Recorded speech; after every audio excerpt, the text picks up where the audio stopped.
আসসালামু আলাইকুম। Hello viewers, কেমন আছেন সবাই? আমরা এই নদীটা ছেড়ে এই পাহাড়ের উঠতেছি আস্তে আস্তে। দেখেন কত নিচে আমাদের সাথীরা উঠতেছে, আর ওই দিক থেকে আমরা এসেছি।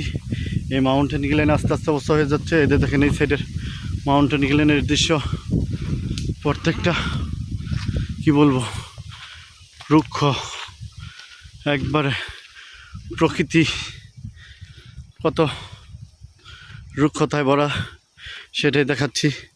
এখানকার ঝুড়ি মাটি ওঠাটা অনেক সময় কষ্ট হয়ে দাঁড়ায়, রিক্সের ব্যাপার। যাই তারপর উঠতেছি আলহামদুলিল্লাহ।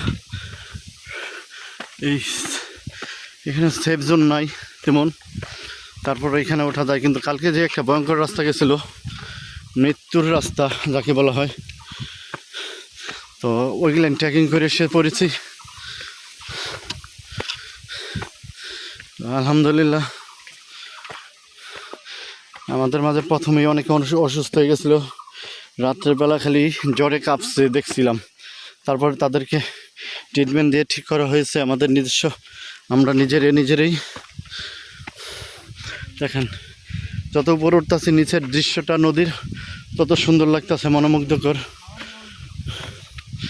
দেখেন দেখেন কি সুন্দর দৃশ্য। এরকম দৃশ্য কি বললেই পাওয়া যায়? দেখেন, দেখা যায় আলহামদুলিল্লাহ। দেখেন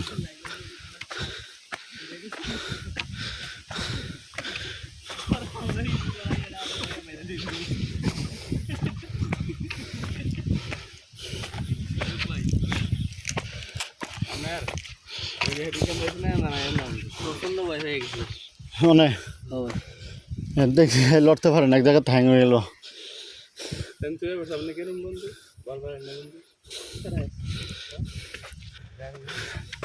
দেখার উপর উঠতে হবে অনেক, যত উপরে উঠতেছে নিচেরটা তত অন্যরকম সুন্দর লাগতেছে।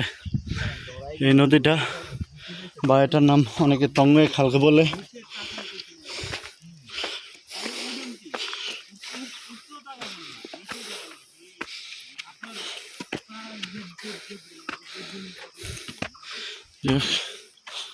আল্লাহ ভরসা।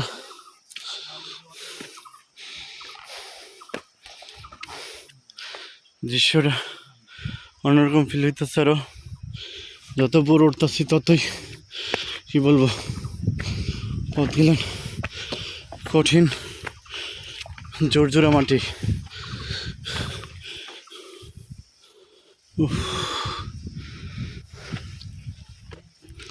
বুঝলাম না পাহাড়িরা এত দূরত্ব উঠে যায় কীভাবে, ক্লান্তিহীনভাবে। 80 বছর বয়সের এক বৃদ্ধা মহিলা খালি পায়ে এ পাথর, পিছলিল পাথর নদী পথে আমাদের থেকে দ্রুত চলে আসে পড়ে, অথচ আমরা আসতে পারি না। তারা কত এক্সপার্ট।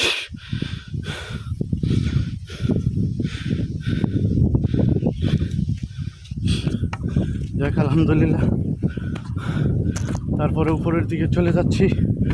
মনে হয় এই শেষ করে যেন পাহাড়টা শেষ হয় না, সোজা পথ যেন নাই।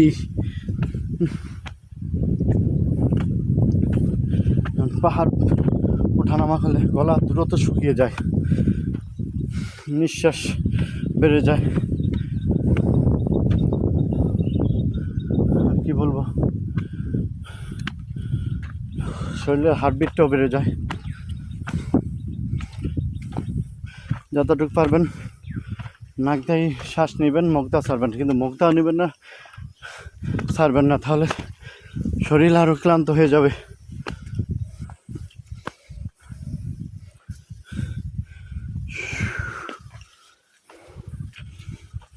গলা আমার শুকিয়ে কাঠ হয়ে গেছে, অনেক গরম তাপমাত্রা।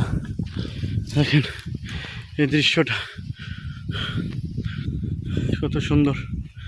এই পাহাড়ি জনপদ, মানুষহীন, এই মানববসতিহীন এই এরিয়াটা।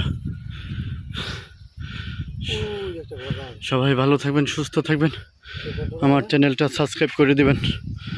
আসসালামু আলাইকুম।